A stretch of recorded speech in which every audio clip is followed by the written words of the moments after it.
Welcome to the 28th chapter, the book of Jeremiah, Hananiah the prophet, false prophet.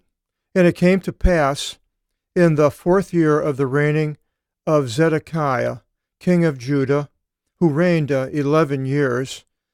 So this was towards the beginning, the first third. In the 5th month, which is important here, later we find out what happens in a couple months later, Hananiah said to me. And now, so this was during the reign of Zedekiah, after the Nebuchadnezzar had come and taken Jehoiachin, the predecessor king to Zedekiah, back to Babylon. Many of the things were taken from Jerusalem, people, and our items from the temple. So it came to pass, 4th year, Hananiah said, he was in parentheses, Hananiah in the house of the Lord. He spoke to him. He's the son of Azor. There should be a comma there. He's the false prophet, not Azor, the father, but Hananiah, the one from Gibeon, said, in the house of the Lord, in front of the eyes of the priests and all the people, saying about Jeremiah, and Jeremiah was also a priest, lived fairly close, 5 miles from Jerusalem. So what does he say? Thus said the Lord of the Dynamion, the forces, dynamite, derivative, the Theos, Israel. I broke the yoke of the king of Babylon, Zigon. I have a zygote. It has to do a yoke is basically what they're talking about here is what they put on oxen. They're those big, large wooden contraptions that went on the necks, and the oxen pulled the plow. Having this yoke, it's called being under the yoke. Sometimes it was 2 oxen that would be pulling it. So the yoke is the idea of the subjugation of whatever is under the yoke. And here, what was under the yoke was Israel, and Hananiah is saying, thus said, he's saying the Lord of the forces, the God of Israel, said, I broke the yoke of the king of Babylon, so Israel will not any longer be under the yoke of Babylon. Yet in 2 years of days I will return unto this place all the items of the house of the Lord. That is Hananiah saying that God is saying. And Jeconiah, that's Jehoiachin, also known as Jeconiah, and the resettlement of Judah, the people in Babylon, for I shall break the yoke of the king of Babylon. They're going to come back in 2 years, against the opposite of the prophecy of Jeremiah, who prophesied the 70 years. And Jeremiah the prophet said to Hananiah, before the eyes of the priests and before the eyes of all the people standing in the house of the Lord. So he was there somewhere in that house of the Lord, and we've shown pictures of that in the past, and all these priests were there, and Jeremiah said, well, truly, thus may the Lord do.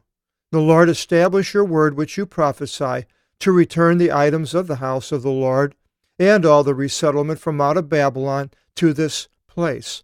Now, he doesn't mention the time, but yes, may the Lord do that. Only hear this word which I say into your ears and into the ears of all the people. This is what now Jeremiah says, the prophets being prior to me and prior to you from the eon, even prophesied over much land and over great kingdoms concerning war and concerning affliction and concerning pestilence. So the prophets before him have done all these things. I've changed it a little bit.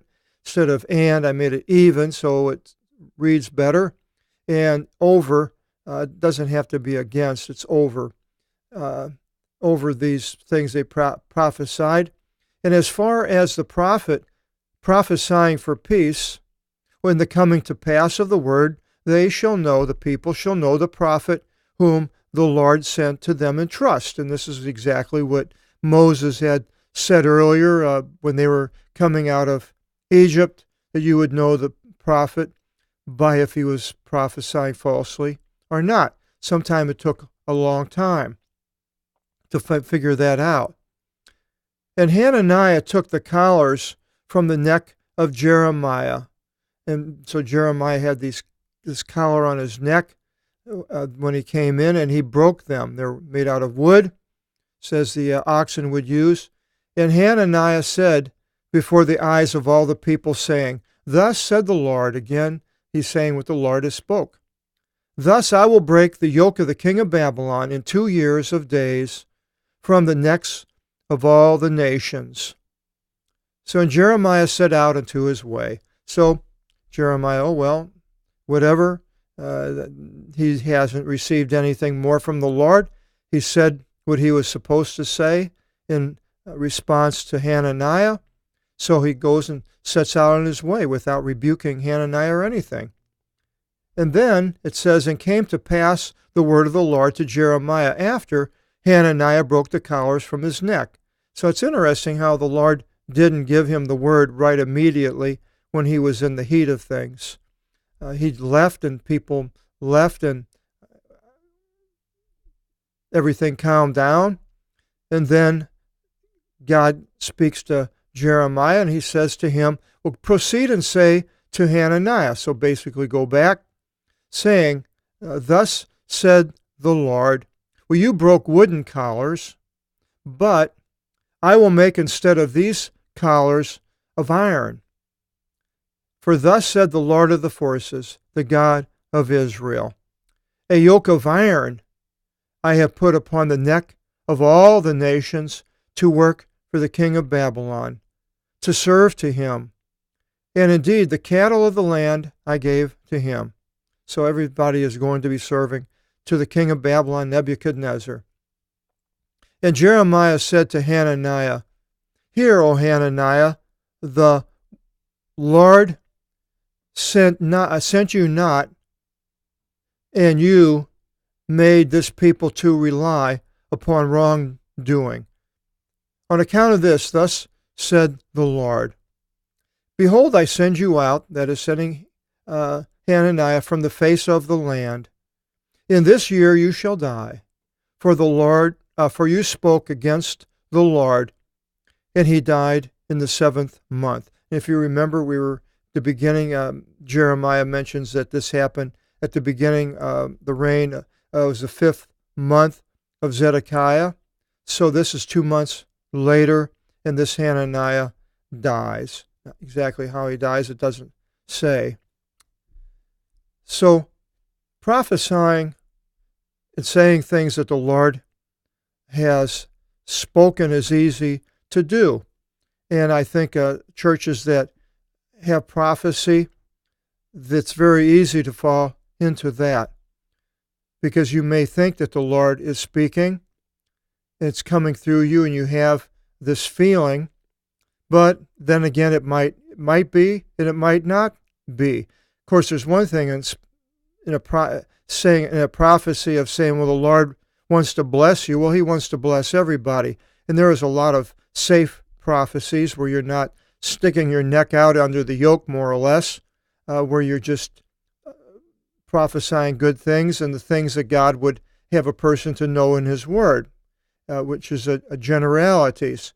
But when you come out and you actually say to somebody that they are going to suffer this or do that, or being specific, then you better make sure that God has told you to do that. Now, how do you know if God has told you to do that? That's a difficult one, because and how do you know that you haven't come up with it on your own in a rebuke to somebody mad, and you say these things, God said this, you're going to be this and that, or you get excited, people are all excited in a frenzy, more or less, and then, oh yes, the Lord said this and this and this and this, and you're in a frenzy, and everybody else is saying all these different things. But if you know that it's not, the Lord hadn't told you these things, and you say this is the word of the Lord, and you actually say this is the word of the Lord, well, that's way different. Now, you can say, I think the world's going to come to an end in a month. Well, you can say that. Or I think the Lord will come back very soon. Well, those are prophecies of specific, but then again, you say, I think. It's like, well, I'm not saying this is going to happen for sure. So those things I think are fine. But when you say that God said something, and I've seen that, or I see movies where they've actually put in where God's saying something where it's not in the Bible, but it's in this movie that God says certain words, boy, I better be careful when you're saying that, are intimating in a way that God is saying these words. If you say, God has said this word that I want to tell you, and he didn't, you didn't hear it, then it just comes into you, I wouldn't do it. Personally, why would you want to stick your neck under the yoke of the iron yoke that Hananiah put himself under? Chapter 29, Jeremiah's letter to the captives, and these were the people that were taken with Jehoiachin or Jeconiah, whom it mentions. We'll find out about this letter and other letters when we go into the next chapter. I hope you'll join us, and God bless.